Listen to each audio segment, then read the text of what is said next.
Continuando, certo? O vídeo anterior. São as questões do Enem de 2023.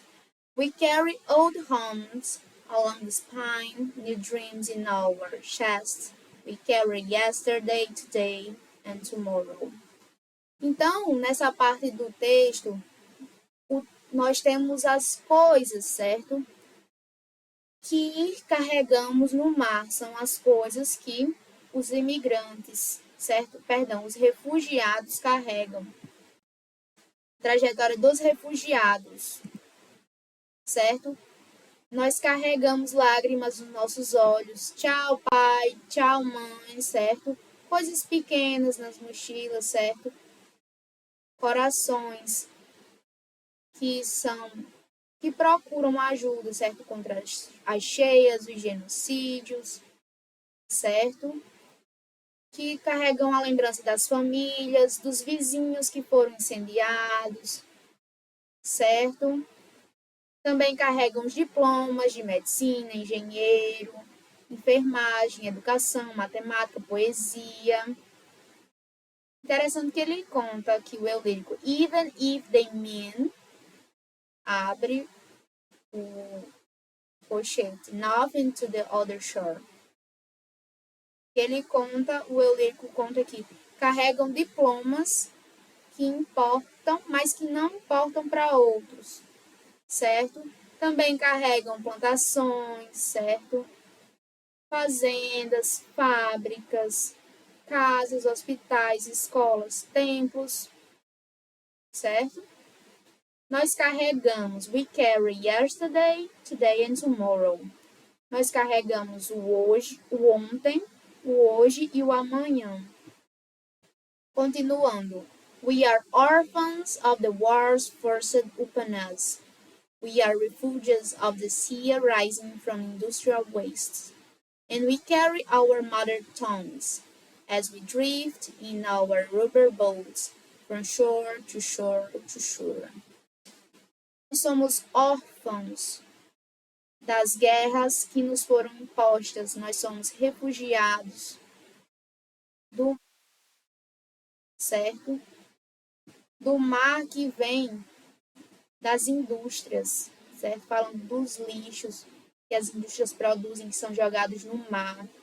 Nós carregamos, and we carry our mother tongues, e nós carregamos as nossas línguas maternas, as we drift, enquanto navegamos in our rubber boats, certo? É interessante aqui essa expressão rubber boats, porque a tradução literal dessa expressão aqui, dessa palavra, são barcos de borracha, mas trazendo um significado com base no contexto social, na cultura, barcos de borracha também são conhecidos como barcos infláveis, certo?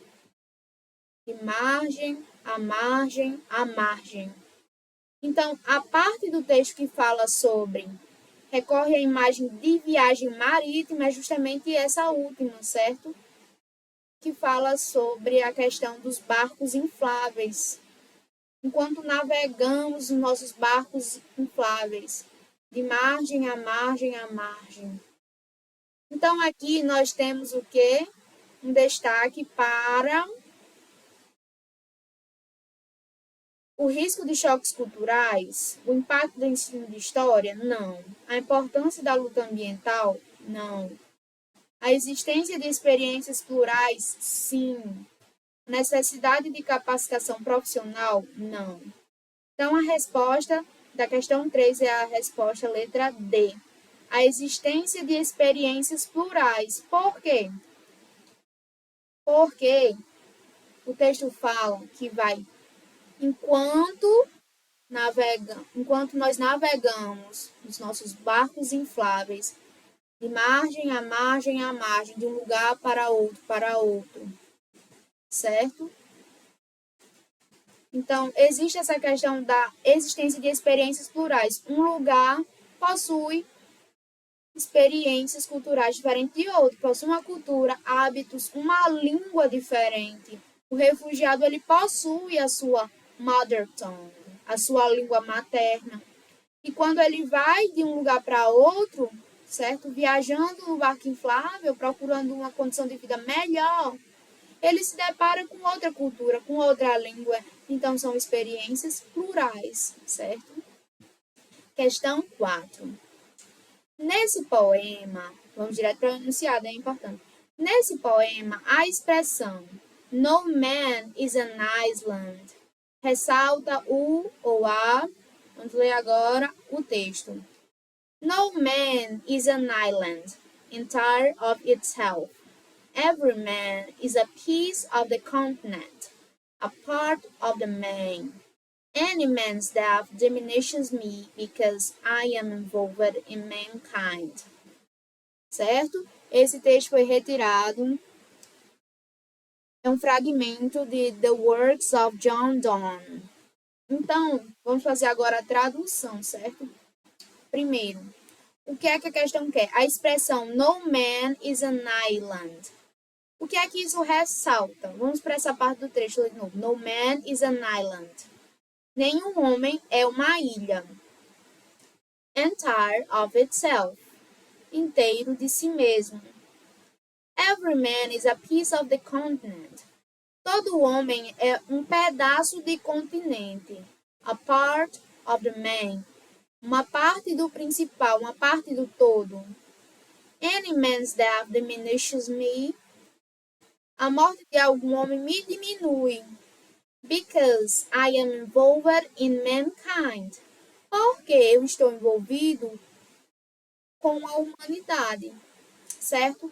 Então, nesse poema, a expressão "No man is an island" ressalta o quê? Vamos ler as alternativas. A. Medo da morte. Em algum momento citou morte ou pensamento de morte? Não. Fala que a morte de algum homem me diminui, porque eu estou envolvido na humanidade, certo? Não é que o eu lírico, certo? A pessoa que escreveu esse texto, ele tem medo da morte. Ele diz que a morte de algum homem, qualquer homem, certo? De algum, qualquer homem me diminui, eu me sinto diminuído. Ou seja, eu não me sinto bem com a morte de outra pessoa, porque eu estou envolvido com a humanidade. Ideia de medo da morte, certo? É como se quem tivesse escrito isso procurasse dizer que se comove, sente compaixão pelo outro, sente empatia, porque essa pessoa que escreveu quer passar a ideia de humanidade. Ser humano é se compadecer da morte do outro. Não é essa ideia de medo da morte, certo? B. Ideia de conexão? Talvez. Vamos ler as outras alternativas para ter certeza. C. Conceito de solidão? Em algum momento traz conceito de solidão. Pode até dizer, no man is an island. Então você pensa, nenhum homem é uma ilha, certo? Ilha lembra talvez a ideia de solidão, talvez. Entire of itself, inteiro de si mesmo. Every man is a piece of the continent.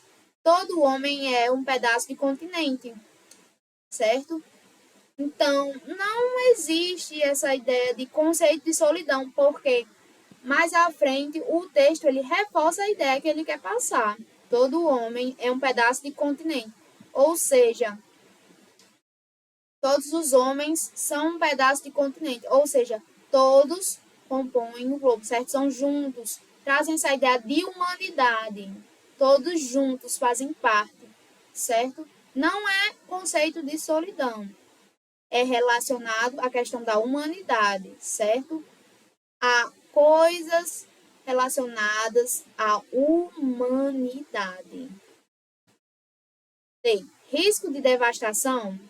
Nenhum momento o texto traz coisas relacionadas à devastação. Devastação de quê? Do meio ambiente? Não faz sentido.